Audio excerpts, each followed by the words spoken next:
Chair thanks the gentleman and recognizes the gentleman from South Carolina, Mr. Gowdy, for 5 minutes. Thank you, Mr. Chairman. Director, I want to thank you for your service to our country, both in the military as a prosecutor and as a law enforcement officer. I want to touch on three different areas. I want to start with the Rosen affidavit because it states in pertinent part there is probable cause to believe the reporter has committed a violation of the Espionage Act.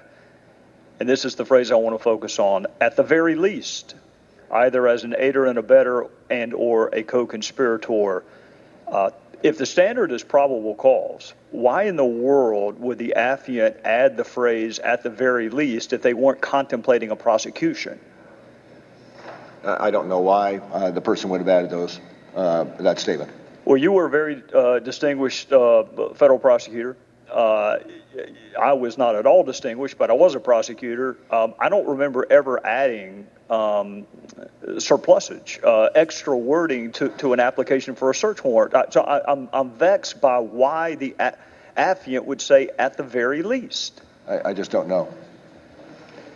Also, in the application for search warrant, they requested a non-disclosure order citing the 5 different reasons. Now, it was my experience, and I assume yours, that the affiant is under oath when they appear before a judge. Yes.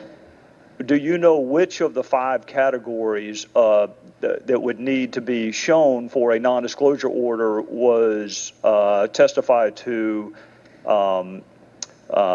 in this case? Which of the 5 reasons statutorily that you can seek a non-disclosure order were at play? I'm not that familiar with the facts to be able to answer that. But you would agree with me that when you're before a judge and you are swearing out your affidavit, if you're asked for a non-disclosure order, you have to have some evidence that one of those 5 factors is in play.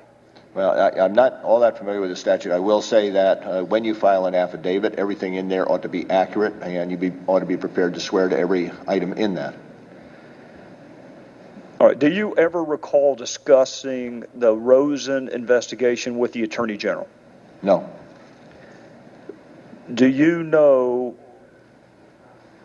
Well, let me ask you this. If the affiant said at the very least there is probable cause to believe a crime has been committed, was there discussion of indicting Rosen? Not that I had. If you had more than probable cause, why would there not be discussion of indicting?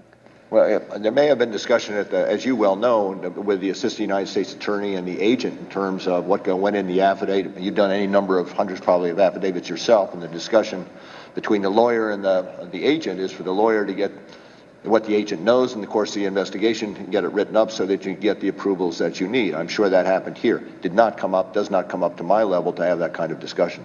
All right, so it is fair to say that you were not part of any conversations with respect to whether or not something along the lines of an indictment should be considered for the reporter, but you do not know whether or not the conversations took place. But you yourself were not part of them.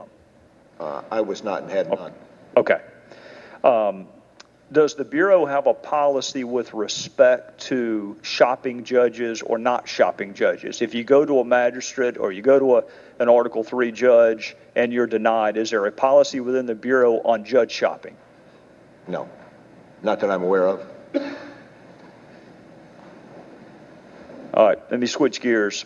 There was an allegation this week of American diplomats being involved in the alleged solicitation of prostitution overseas. Would the Bureau have jurisdiction to investigate that? I have to look at that. Initially I would say, well, I'd have to look at it. I'd say no, but there may be, off the top of my head, maybe I'm missing something. I have to get back to you on that. If there were an allegation that the State Department attempted to interfere with or influence the investigation, is that something the Bureau would have jurisdiction over? In first instance, I'm not certain. We may, going back to the question about the activities overseas, if it implicated the disclosure of U.S. secrets, for instance, and we would have perhaps some predication for being involved in the overarching investigation. As to the second question, I just can't say. I've been out of the business for a while, but I think it may be a crime to travel for the purpose of soliciting underage sex. I could be wrong about that. Underage, yes. All right. I do believe that that would be covered, but I have to check on that. I have not done. All right. I have not done this work for some time. Yes, sir. All right. Finally, with respect to Benghazi, and this is not a trick question, I think the answer is obvious. The quicker you get to a crime scene, the better you're going to be able to investigate it and process it, right? Absolutely. All right. And the Bureau did not get to the crime scene in Benghazi for how long? I think 2 weeks. And why did the Bureau not get to the crime scene in Benghazi for 2 weeks? There were a number of factors. And the first one relates to the state of security in Benghazi. There was no security. All right. I want to just stop you there because I want to ask one more question and my time is out. I am asked all the time back home in South Carolina, if Benghazi was not safe enough for the premier law enforcement agency in the world to go, how was it safe enough for us to send diplomats? It's another question that is not in my bailiwick. I understand the question's being asked. I presume it's a rhetorical question.